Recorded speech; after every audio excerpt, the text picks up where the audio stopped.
নমস্কার। জলতত্ত্বের রাশি মীন রাশিতে শনিদেব মার্গী থেকে বক্রী হচ্ছেন 27 জুলাই 2026 থেকে 11 ডিসেম্বর 2026, 138 দিন শনিদেব বক্রী অবস্থানে থাকবেন।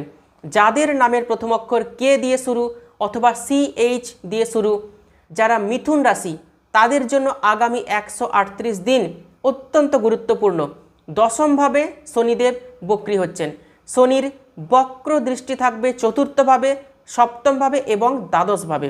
বুধের নক্ষত্র রেবতী নক্ষত্রে শনিদেব বক্রী হচ্ছেন। কর্ম নিয়ে খুব ডিসিপ্লিন হয়ে যান, খুব সিরিয়াস হয়ে যান, নাহলে কিন্তু সমস্যা আসবে মিথুন রাশি বা মিথুন লগ্নের জাতক জাতিকাদের। এই সময় অলসতা কিন্তু একদমই করবেন না। 9 অক্টোবরের পর শনি উত্তর ভাদ্রপদ নক্ষত্রে প্রবেশ করে যাবে। 9 অক্টোবর এই সময়টা কিন্তু মিথুন রাশি বা মিথুন লগ্নের জাতক জাতিকাদের জন্য টার্নিং পয়েন্ট। এই সময় আপনি জব পেয়ে যাবেন।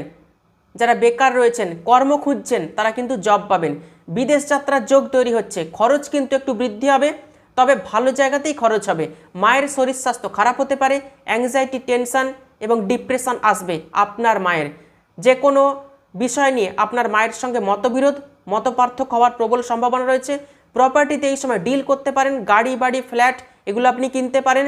যে কোনো গুরুত্বপূর্ণ সিদ্ধান্ত খুব ভেবেচিন্তে নেবেন। পার্টনারশিপ ব্যবসা করলে বুঝে করবেন। বিবাহিত জীবনের দিকে একটু ধ্যান আপনাকে দিতে হবে। আপনার হাজব্যান্ড বা স্বামীর মধ্যে একটু রাগ, জেদ এবং জিদের প্রবণতা কিন্তু বাড়তে পারে, লক্ষ্য রাখবেন। তবে কর্মক্ষেত্রে শুভ পরিবর্তন আসতে চলেছে 27 অক্টোবর। তবে কর্মক্ষেত্রে শুভ পরিবর্তন আসতে চলেছে 27 জুলাই 2026-এর পর থেকে। অসংখ্য ধন্যবাদ।